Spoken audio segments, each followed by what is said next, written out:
Thanks, Garrison.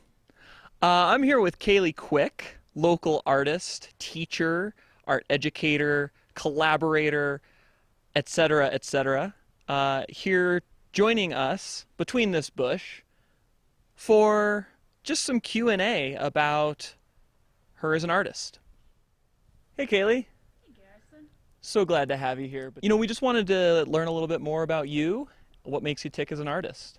For you, when I think of your art, I think like really splashy colors, vibrant, and a lot of contrast between like the object and the ground. Why do you do it that way?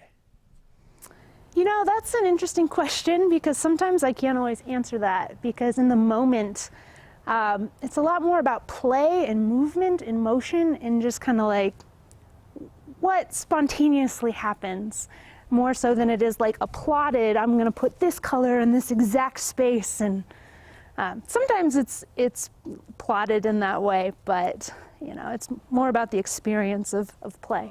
What gets you to that feeling the most playful as an artist? Well, I usually have a little hump of insecurity that I got to get to before I can start actually creating pretty stuff. Don't we all? And then once I get over that, I have a little bit of intro warm up, into play, and then turn on some music or a podcast and it just kind of like get some brushes and go quickly and freeform it. Paint me a word picture right now with like what it looks like when you're like in the thick of that flow of making a new piece or working on a piece you've been working on for a while. The flow. Well, there's two types of flow that I have. There's one that is more abstract and more freeform, and there's one that can be very detailed and articulate.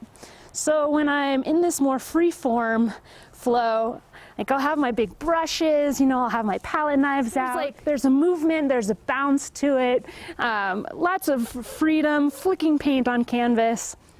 And the other type of flow is very meditative and very articulate, where I'm busting out my really tiny brushes, and it turns into kind of like, there's like circular breathing that goes with it, just like a lot of attention, because my hands, they need to get more detailed lines.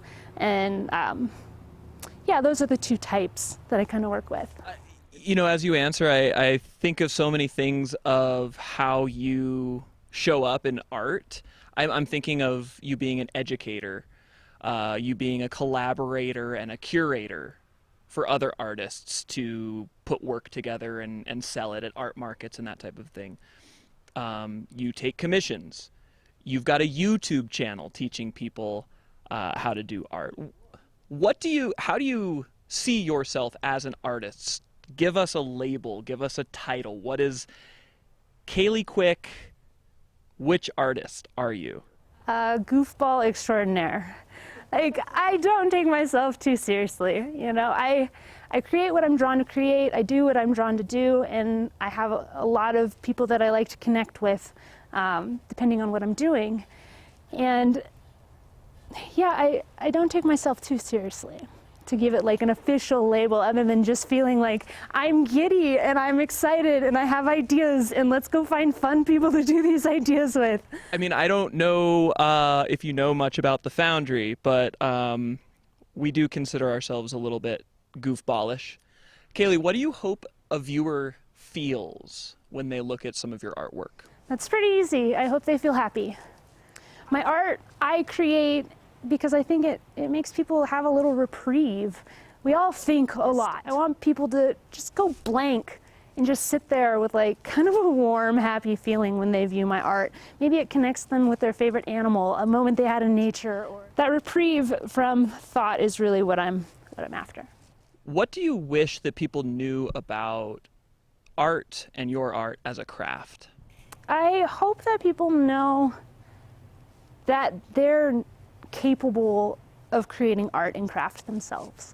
That is kind of like my whole life's purpose. Like, I love to create, but I love to teach. And I love to show that other people are just as capable of this as who they're looking up to in the arts. Are there any people or organizations that you want to recognize or thank who've been helpful along your journey or otherwise? I've had a lot of help over the years, thankfully, and I feel like pretty much anything that I've succeeded in was definitely because of a few people in my life. But as far as day-to-day stuff, my husband is really a huge supporter. He gets to see the behind the scenes when I'm freaking out about something and I don't think I can do it, and I'm just like, oh, I'm stuck, and he's the one who coaches me out of that and says, no, you've done this, this, and this, and this is nothing, you can do it, I have faith, I believe in you.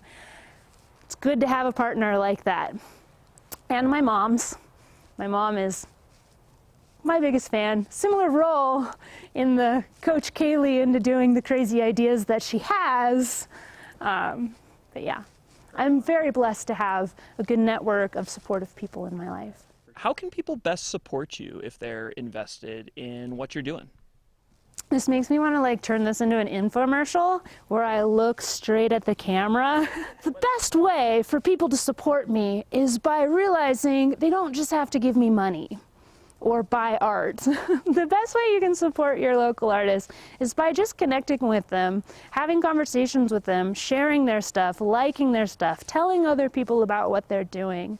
It's not always a monetary exchange that help us artists and performance artists survive in this field. It's about the conversation, the connections that can be made, and just a simple share, simple conversation is enough to do some good. Kayley, where can people find more of your work? Well, on Instagram at art.with.Kayley. You can also find it on Facebook at Art with Kayley or my website artwithkayley.com. Rad. Thank you so much for joining me between this bush. With that, Garrison, I'm going to throw it back to you.